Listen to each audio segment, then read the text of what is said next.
All right, guys, I'm going to share with you kind of a vintage, older watch. This is a 1982 Seiko quartz chronograph using the 7A28 quartz movement. So we're just going to talk about it like I normally do, but much like when I show like dress watches, guys, I don't wear dress watches. So it doesn't mean that I don't appreciate them or I don't like looking at them and seeing them and all that good stuff. And I feel the same way about older watches. I love to see them. I love to look at them. I love to learn about them a little bit. But I'm not going to go out and buy them. I'm not going to wear them. It's just, it doesn't appeal to me. But I know a lot of these watches appeal to a lot of other watch people out there.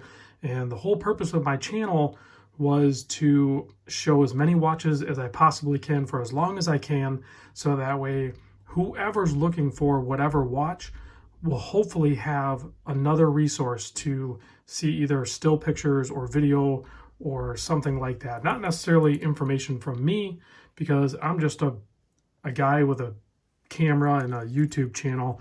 This is, to help other people decide if this is something they want or just kind of confirm what they already know. So my buddy Dane over at Celine Driver sent over this and another watch, another older watch, but this Seiko is actually pretty trick. I do like the overall design of it, and it would be kind of cool to see, and maybe it already is and I'm just not aware, but like a better representation of modern materials from this brand with this same size, without going like crazy price-wise and size-wise, because it is a really cool looking watch. You got the 3 sub dials that are silver color against the black dial. And if you look closely, you can see those sub dials are actually kind of coned out a little bit, or they look like it anyway, or they actually kind of go down. They're dished, possibly. It's hard to tell. It's what it looks like to me anyway. So case size on this is 40.5 millimeter, lug tip to lug tip here.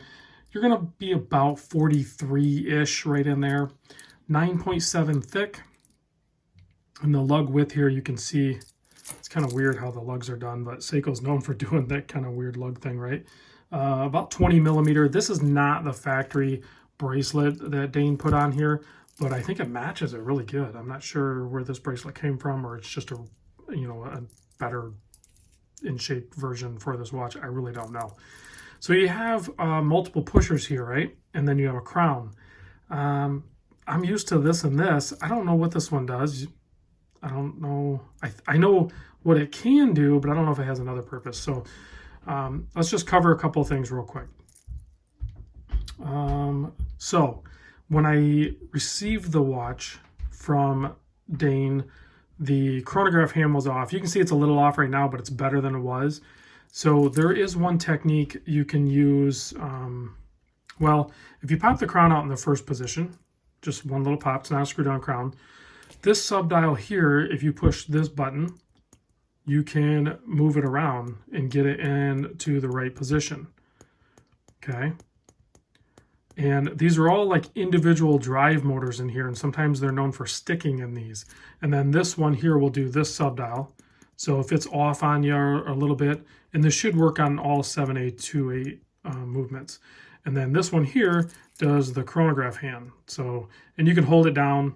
You don't have to just individually push it. You can hold it down and then stop and then dial it right in. So, and then of course the last position on the crown setting is going to hack the seconds, the running seconds, and then you're going to be able to adjust your time, which this thing is keeping really good time as well. So as you would expect a quartz watch to do, right? So now if you want to use this, is pushed in, if you want to use the chronograph, you can go ahead and get it started. So you have 1/10 second there, and then of course you have your chronograph seconds hand ticking away. So, and then you can stop it, reset it. That might be a low battery indicator, I'm just noticing. So this thing's probably going to be due for a new battery. The other thing, if you have a hand that's sticking, to energize all the motors and get them freed up and get them going, hold this crown or this pusher down here, hold it down for a couple seconds, and you'll see the hands, they'll go full active, and then they should go top dead center again. So sometimes that can free them up. So those are a couple little things that I learned.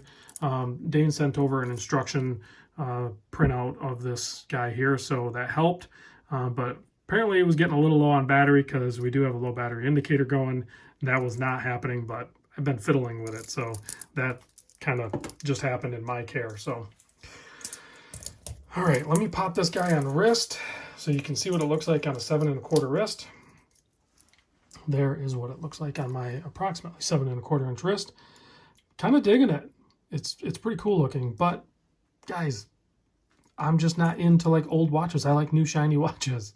So that doesn't mean that it's not a cool watch. It just means it's not a watch that I would buy and wear.